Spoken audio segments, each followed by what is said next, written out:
Selamat sore, saya Putra Nababan dan laporan pertemuan bilateral RI-Iran akan mengawali laporan kami hari ini. Pemirsa, inilah seputar Indonesia.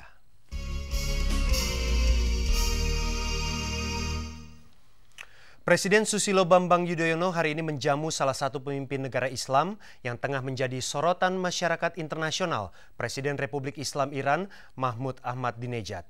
Di tengah kecaman dunia barat atas program nuklirnya, Presiden Iran membahas sejumlah program kerjasama dengan Indonesia, termasuk investasi proyek senilai lebih dari 3 miliar dolar Amerika. Setelah tiba di Jakarta hari Selasa tengah malam, dalam rangkaian lawatannya ke Indonesia selama 6 hari, Presiden Iran Mahmud Ahmadinejad hari Rabu siang bertemu dengan Presiden Susilo Bambang Yudhoyono. Dalam kunjungannya ke Indonesia di tengah ancaman sanksi PBB atas Iran karena menolak membekukan program nuklirnya, Presiden Ahmadinejad dan Presiden Yudhoyono sepakat menandatangani beberapa kerjasama antara kedua negara dalam bidang investasi perdagangan, industri, dan energi, serta iptek. Di bidang ekonomi dan energi, disepakati membangun proyek kilang minyak di Indonesia. Kerjasama antara pihak Iran dan Indonesia membangun kilang minyak di Indonesia menggunakan crude yang berasal dari Iran, dan juga kerjasama untuk memberi peluang kepada Pertamina bertindak sebagai operator di industri perminyakan di Iran. Nilai investasi proyek tersebut diperkirakan di atas 3 miliar dolar Amerika. Dalam 1 tahun terakhir, volume perdagangan kedua negara menunjukkan peningkatan. Tahun 2005, nilai volume perdagangan mencapai 362 juta dolar Amerika atau naik 42%. Ahmadinejad akan mengikuti pertemuan negara-negara berkembang atau D8 di Bali. Niwayan Suryatini, Ivan Harnas melaporkan. Dibandingkan pemimpin negara lain yang pernah berkunjung ke Indonesia beberapa waktu lalu, pengamanan atas Presiden Iran hari ini relatif lebih bersahaja. Seperti itulah suasana di hotel tempat Presiden Ahmadinejad menginap saat Wakil Presiden Yusuf Kala mengunjunginya. Keamanan di sekitar Hotel Mulia Jakarta Pusat tempat Presiden Iran Mahmud Ahmadinejad menginap sepanjang Rabu diperketat. Selain dari pengamanan tamu negara oleh Pas Pampres, juga dibantu 1 SSK atau 100 personil dari Kodam Jaya. Ditambah lagi pasukan dari Polisi Militer, Kowil, Denintel, EOD, serta Brimob. Pihak pengamanan hotel juga menerjunkan 80 personil. Bila digabungkan, jumlah keseluruhan pengamanan dalam rangka kehadiran Presiden Iran ini diperkirakan mencapai hanya 300 personil. Meski ketat, pengamanan ini jauh lebih bersahaja dibandingkan saat kedatangan petinggi negara lainnya, misalnya Perdana Menteri Inggris Tony Blair dan Menlu Amerika Serikat Condoleezza Rice. Di lokasi ini, Ahmadinejad melakukan pertemuan dengan Wakil Presiden Yusuf Kala. Dalam pertemuan selama 20 menit itu, Wapres Yusuf Kala kembali menegaskan sikap Indonesia untuk mendukung Iran di tengah desakan Amerika dan sekutunya terkait program nuklir Iran. Indonesia selalu mengemukakan mendukung segala upaya kebijakan, termasuk kebijakan nuklir untuk perdamaian. Meski demikian, Wapres tidak lupa menambahkan bahwa Indonesia menghargai pendapat negara-negara yang mengecam kebijakan nuklir Iran. Gustaf Aulia dan Narto Wiratmo melaporkan.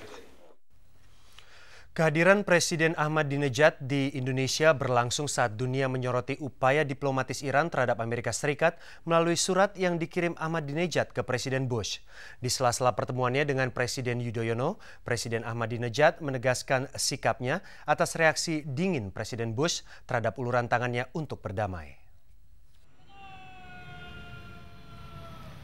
Surat Presiden Republik Islam Iran Mahmud Ahmadinejad kepada Presiden Amerika Serikat George W. Bush yang dikirim Senin lalu lewat Kedutaan Besar Swiss di Teheran hingga kini terus mengundang reaksi dunia.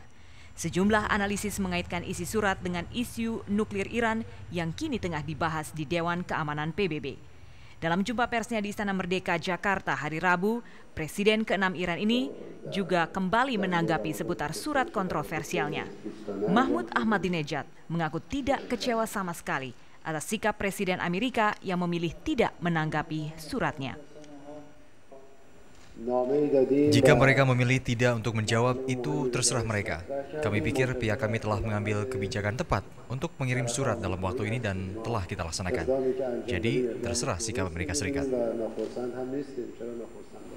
Dalam surat setebal 18 halaman ini, Presiden Iran secara terbuka mengkritik berbagai kebijakan luar negeri Amerika di pentas internasional.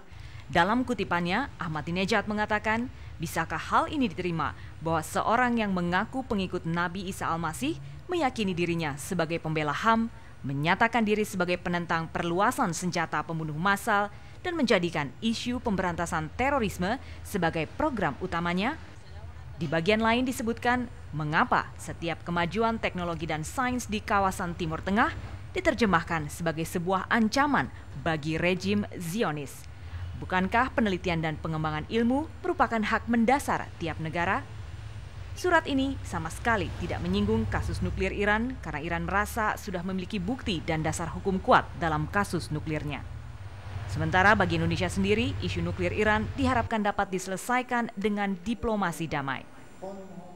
Untuk kepentingan damai yang dikembangkan di Irak itu dan semua persoalan yang berkaitan dengan program itu akan dapat diselesaikan secara baik dengan mengutamakan negosiasi dan penyelesaian diplomatik yang tentunya memerlukan peran dan pelibatan dari banyak negara, dari banyak pihak di Hingga kini, Presiden Bush sendiri enggan menanggapi surat tersebut. Berbicara di Sun City Center, Florida Selasa kemarin, Bush mengaku pihaknya tetap menganggap diplomasi sebagai opsi penting dalam menuntaskan kasus nuklir Iran. Tim Liputan RCTI melaporkan. Pemirsa, bentrokan antara warga dengan ratusan anggota Forum Betawi Rempuk FBR di Jakarta siang tadi pecah. Pemicunya perebutan lahan parkir antara tukang parkir dan kondektur Metro Mini.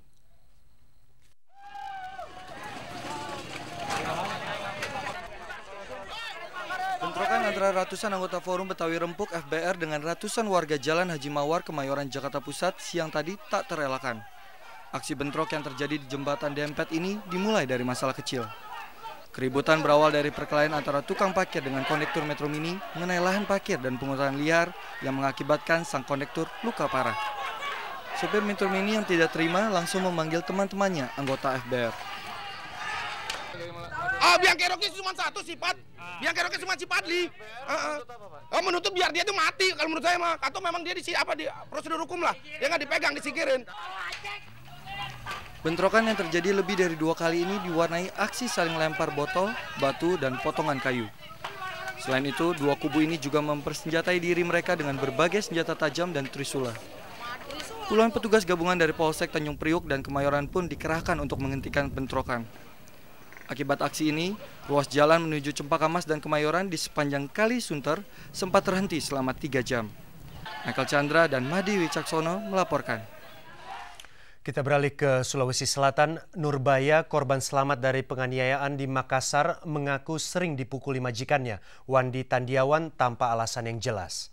Nurbaya yang bekerja sebagai pembantu sejak 5 bulan lalu mengaku kerap dipukul Wendy dengan kayu dan besi. Nurbaya dan rekannya yang tewas, Hasniati, tidak melaporkan perbuatan majikannya itu karena takut. Tersangka berupaya menutupi perbuatannya dengan membawa korban tewas Hasniati ke rumah keluarganya di Kabupaten Sinjai yang berjarak 200 km dari Makassar. Keluarga yang memandikan jenazah Hasniati menemukan adanya 3 luka di bagian kepala dan wajah akibat hantaman benda tumpul. Satu diantaranya berbekas lubang sedalam 5 cm yang ditutup perban. Kapolwil Tabes Makassar, Kombes Polisi RM Kurniawan menegaskan kasus ini adalah murni kriminal. Saat ini tersangka Wandi Tandiawan masih diperiksa di Polwil Tabes Makassar. Pemirsa, kondisi keamanan di Desa Siulak, Gedang, dan Siulak Mukai, Kabupaten Kerinci berangsur normal pasca pertikaian antara warga 2 desa tersebut. Namun sejumlah aparat masih tampak berjaga-jaga di lokasi kejadian. Sebanyak 200 pasukan dari Brimopolda Jambi dan Polres Kerinci serta Kodim Kerinci ditempatkan di Jembatan Harapan di perbatasan antara Desa Sulak Gedang dan Sulak Mukai. Kapolda Jambi Brigjen Karel Risakota mengatakan polisi masih mengejar para provokator yang menyulut terjadinya perang antara kedua desa yang masih satu keturunan ini. Sebelum terjadinya kerusuhan Minggu malam, para provokator menggunakan masjid dan musala untuk menghimbau warga menyerang desa lain.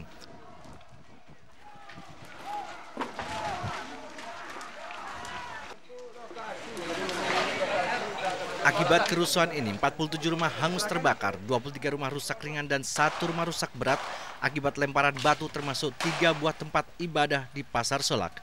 Selain itu, 23 rumah warga di Desa Solak Gedang hangus terbakar dan seorang warga bernama Farida menderita patah kaki karena melompat dari rumahnya yang terbakar.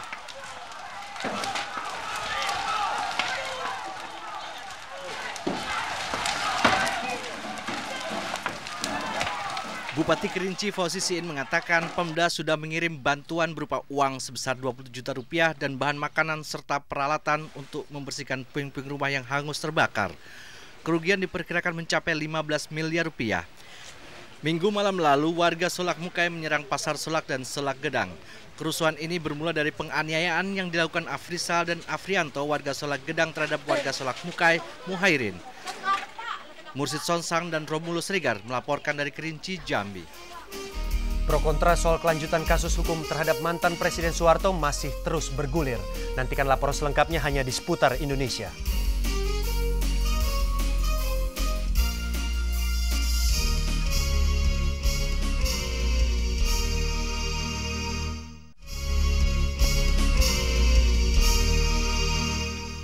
Penuntasan kasus korupsi Soeharto hari ini menjadi agenda pembicaraan di Rapim MPR. Hasilnya, MPR setuju proses hukum terhadap Soeharto dihentikan. Namun MPR juga mengimbau Soeharto untuk menyampaikan permintaan maaf kepada seluruh rakyat Indonesia. Apa nih negara ada demo? Kontroversi penuntasan kasus korupsi dengan terdakwa mantan Presiden Soeharto direspon MPR dengan menggelar rapat pimpinan yang membahas masalah ini sebagai agenda tambahan. Hasil rapat memutuskan MPR setuju proses hukum terhadap mantan orang nomor 1 Indonesia ini dihentikan. Meski demikian, MPR tidak berwenang mencabut TAP MPR nomor 11 tahun 1998 tentang penyelenggaraan negara yang bersih dan bebas korupsi, kolusi, dan nepotisme yang juga secara khusus mengatur soal penuntasan kasus korupsi Soeharto. Pasalnya, sejak amandemen Undang-Undang Dasar tahun 2004 yang mengubah kedudukan MPR tidak lagi memiliki kewenangan penuh terhadap perubahan status dari ketetapan maupun keputusan MPR di tahun 1960 hingga 2002. Namun dalam kasus ini MPR akan menawarkan solusi politis ke Presiden dan DPR untuk melakukan terobosan hukum. Terobosan hukum dimaksud adalah bisa dengan melaksanakan TAP MPR nomor 1/MPR/2003, yaitu dengan membentuk undang-undang yang menyatakan penghentian kasus hukum atas mantan Presiden Soeharto. Namun jika undang-undang ini terbentuk, tidak berarti pemberantasan kasus korupsi dana yayasan yang melibatkan mantan pejabat, keluarga, dan kroni Soeharto menjadi ikut dihentikan. MPR juga mengimbau pihak Soeharto untuk membuat pernyataan legawa yang dapat menetralisir konflik opini yang berkembang saat ini. Ada baiknya membuat pernyataan untuk menyerahkan seluruh pengelolaan yayasan yang kemarin diperkarakan di pengadilan secara konkret kepada negara, dan menggugah kebesaran jiwa beliau untuk menyampaikan permintaan maaf atas kekhilafan yang pernah dilakukan selama menjabat presiden kepada seluruh rakyat Indonesia. Menurut data Kejaksaan Agung, 7 yayasan yang diketuai Soeharto, diantaranya Yayasan Darmais, Yayasan Dakap, dan Yayasan Super Semar, telah menyebabkan kerugian negara sebesar 1,7 triliun rupiah. Denta Mirakusuma dan Yusrizal melaporkan. Pemirsa, menurut rencana Presiden Susilo Bambang Yudhoyono akan mengundang pimpinan lembaga tinggi negara termasuk Jaksa Agung Abdurrahman Saleh. Mensesnek Yusril Iza Mahendra mengatakan pertemuan itu akan menjadi dasar pijakan Presiden untuk menentukan sikap dan kebijakan terkait kelanjutan proses hukum terhadap mantan Presiden Soeharto.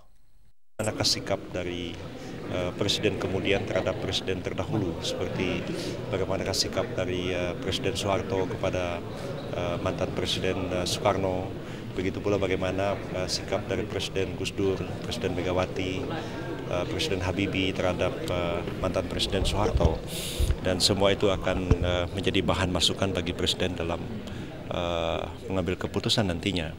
Jadi seperti kita ketahui bahwa Presiden Soeharto tidak berkeinginan untuk membawa Presiden Soekarno ke pengadilan. Dalam sistem hukum kita hanya ada dikenal SP3 misalnya, tapi SP3 itu sebelum perkara dilimpahkan ke pengadilan. Dari kasus ini SP3 tidak mungkin. Ya, pada waktu Presiden Megawati waktu itu dijajaki kemungkinan untuk memberikan amnesti dan abolisi. Tapi amnesti dan abolisi kan hanya bisa diberikan Presiden setelah mendapatkan pertimbangan oleh DPR.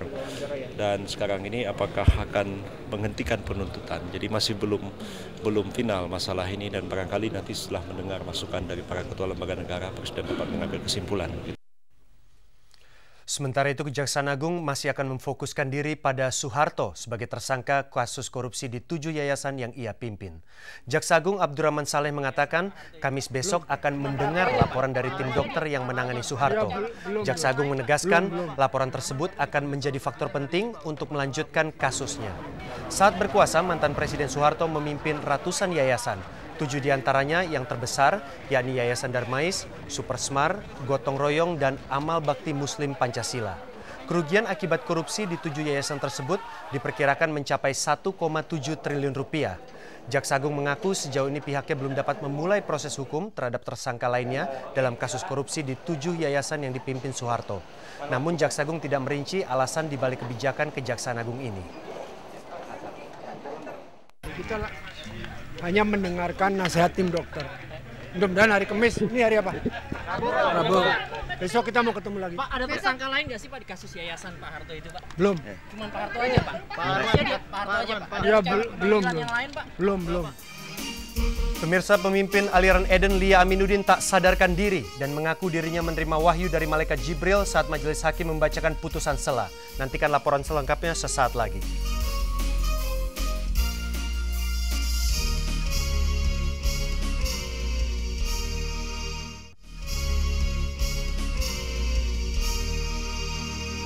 Sidang perkara kasus suap dengan terdakwa mantan pengacara Probo Sutejo, Harini Wioso, siang tadi hanya dihadiri 2 anggota majelis hakim. 3 hakim lainnya tetap menolak untuk hadir karena tidak sepakat dengan keputusan perlu tidaknya menghadirkan Bagirmanan sebagai saksi. Sidang sempat tertunda 3 jam karena alotnya musyawarah majelis hakim untuk memutuskan perlu tidaknya menghadirkan saksi Bagirmanan.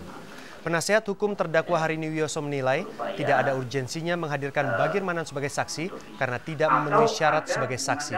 Di samping itu, fakta di persidangan tidak terungkap hubungan para saksi dengan Bagirmanan. Ia juga khawatir perdebatan ini akan membuat persidangan semakin berlarut-larut. Sidang akan dilanjutkan kembali Rabu mendatang. Pemirsa, pemimpin aliran komunitas Eden Lia Aminuddin tidak sadarkan diri dalam persidangan saat majelis hakim membacakan putusan sela Rabu siang. Pengikutnya meyakini Lia sedang menerima wahyu dari malaikat Jibril.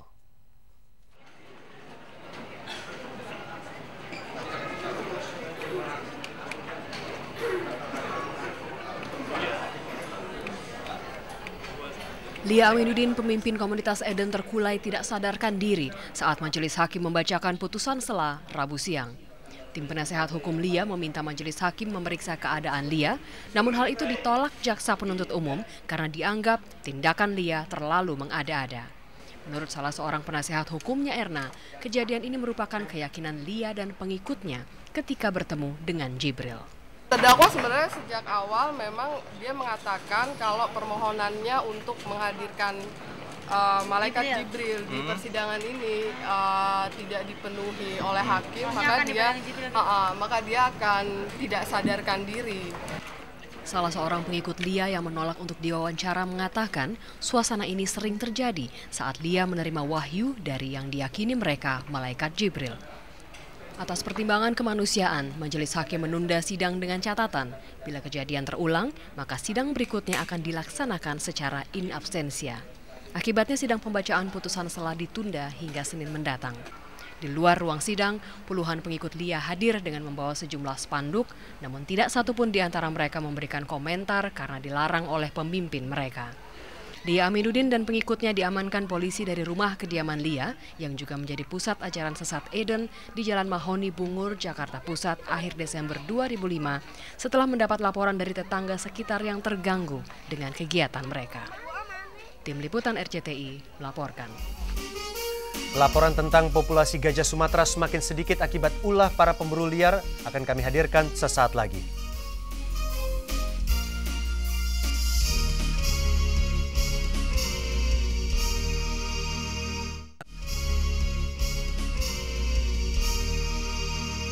Aksi pemburuan gajah Sumatera semakin marak.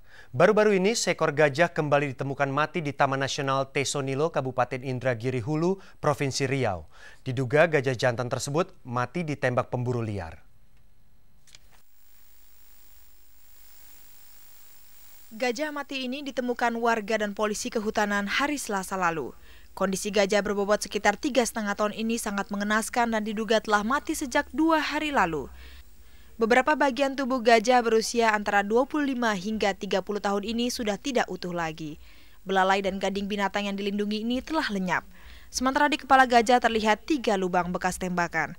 Diduga kuat pemburu liarlah yang mengakhiri hidup satwa yang populasinya terus berkurang. Saksi mata Jamian mengatakan sekelompok orang menggunakan mobil terbuka masuk ke kawasan Taman Nasional Tesonilo beberapa waktu lalu. Saya kan malam tuh masukkan tiket kan, itu lewat ketemu mobil di sebelah kiri simpang 4 itu kan. Itu orang itu kan uji coba senjata aja gitu. Simpang 4 itu industri apa namanya, perkebunan KKPA. KKPA itu ya. Sebut namanya ya, simpang. Saya baru kali ini aja tahu. Kapolsekta Kelayang Ibda Iwayan Inada menyatakan masih menyelidiki kasus perburuan gajah liar. Selama ini yang melakukan perburuan di daerah ini adalah Persatuan Menembak Indonesia Cabang Riau. Namun mereka biasanya berburu babi hutan. Data WWF mencatat aksi perburuan gajah Sumatera berlangsung terus-menerus selama tahun 2006. Selama 3 bulan terakhir, sedikitnya 16 ekor gajah ditemukan mati. Di antaranya di Rokan Hulu, Bengkalis, Siak, Kampar, dan Pelalawan. Populasi gajah kini tinggal 300 hingga 450 ekor. Padahal tahun 1989 lalu, hasil penelitian Dinas Kehutanan, 1.700 ekor gajah tersebar di hutan Tesonilo, Kabupaten Kuantan Singingi, Kabupaten Pelalawan, Bengkalis, Siak, dan Kabupaten Rokan Hulu. Hingga kini Dinas Kehutanan dan aparat keamanan kesulitan mengejar pemburu gajah liar karena keterbatasan sarana dan lokasi yang sulit dijangkau. Selain akibat diracun warga karena mengganggu perkebunan kelapa sawit, gajah dibunuh untuk perburuan gadingnya. Dari Riau, koresponden Bahtiar Lubis dan Ucuf Mone melaporkan. Pemirsa, berakhir sudah Seputar Indonesia hari ini. Selamat sore, sampai jumpa.